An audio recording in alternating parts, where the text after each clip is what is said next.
Israel is keeping up a steady stream of attacks on the besieged Gaza Strip, killing 11 more Palestinians in its latest airstrikes. The air raids targeted 4 different locations in the Quds enclave. Officials say 2 of the victims were killed when a strike hit a facility for the disabled in Beit Lahia in northern Gaza. Israel has founded more than 1,000 targets in the impoverished region since Tuesday. 119 Palestinians, most of them women and children, have lost their lives, and about 800 others have been injured. Tel Aviv has now massed thousands of troops along the Gaza border in preparation for a possible ground incursion. Let's cross over to Gaza and speak to our correspondent Hala Al-Safadi. Hala, last time we spoke to you, the Gaza Strip was still being pounded right behind you. Tell us a bit more about what the situation is like right now. Well, the last 15 minutes were very intense. We've been hearing explosions all over the Gaza Strip. There were 3 explosions in Gaza City. One targeted a house, and there are some reports about injuries. Another one just took place right now in North Gaza. 2 houses were attacked, and they're calling on ambulances to come, but there's difficulty in reaching those houses.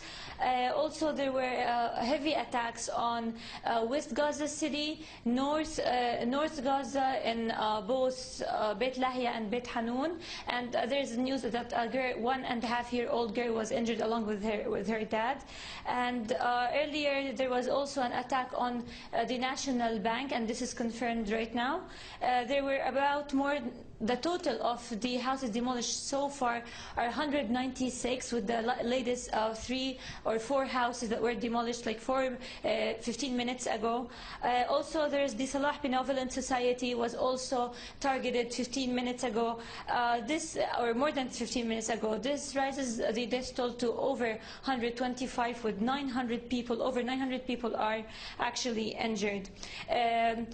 This night was also another sleepless night. The Gazans actually woke up on only the sound of the heavy or deadly Israeli cargo, offloading their deadly cargo actually.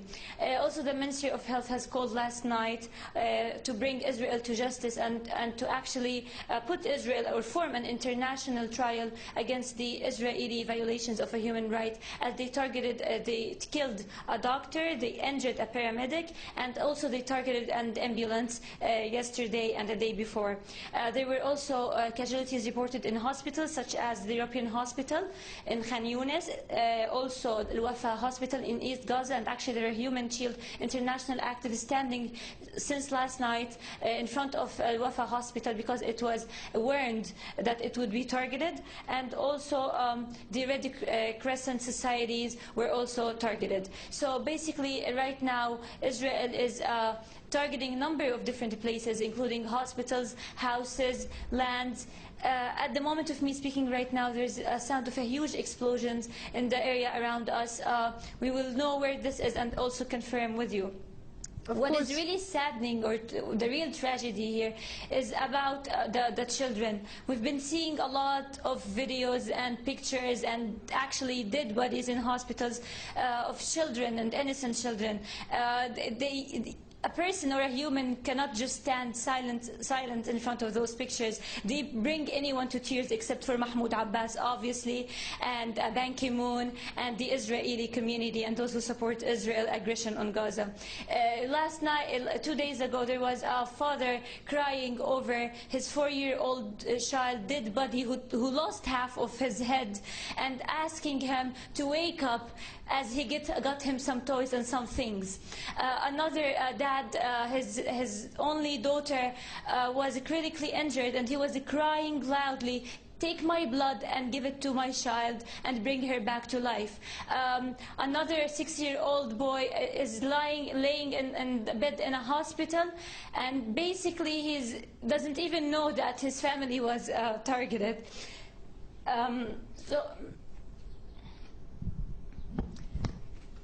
This situation is only getting harder, kids are being targeted, and the international community stands silent. Now, Hala, I'll give you a moment to collect yourself there, but for those of our viewers who are watching, as you've just pointed out, the situation is very dire, a humanitarian catastrophe in the making. Palestinians do not know whether their houses will be targeted, whether once they leave the house their loved ones will be safe or not. This is being exacerbated by the fact that the Rafah border crossing is closed. A few dual nationals were allowed to leave, but there are hopes that the Egyptian side would let in some medical supplies. What are the hopes for that? Will that even transpire?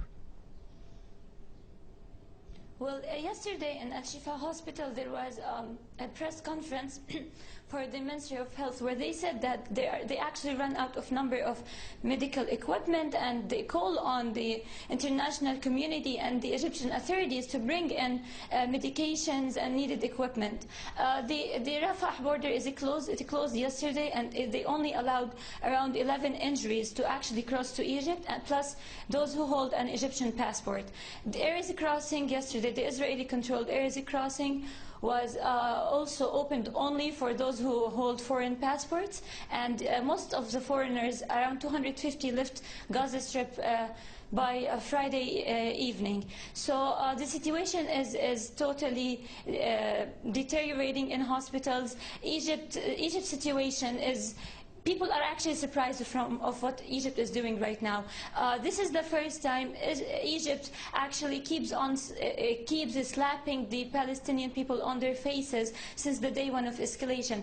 We're talking about 900 injuries here. We're talking about kids, innocent kids, and children, and women, and elderly men who are being killed.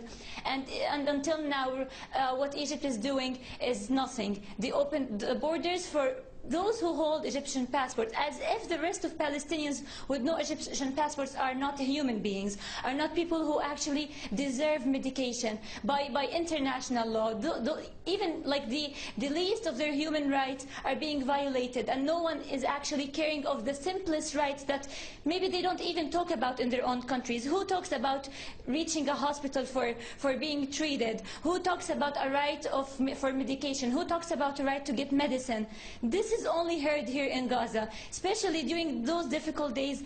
Gazans are suffering on a daily basis, not to mention the Israeli blockade, not to mention the water shortage and the fuel shortage and the electricity problems. So among all of those, now we're actually suffering a war while the international community chooses to stand silent. And what actually angers Palestinians even more, that they are actually led by the Palestinian Authority Chief Mahmoud Abbas, that seems not to understand what's really happening on the ground, and is still calling for peace talks while people are dying, while he actually showed sympathy with those who are killed on the Israeli side, the 3 Israeli settlers who already live in illegal settlement in Palestine, in the occupied land.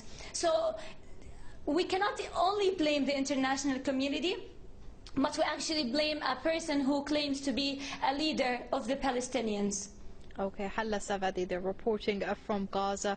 Hala, thank you for that update there. Press TV will continue to bring live updates from the Gaza Strip throughout the day, of course.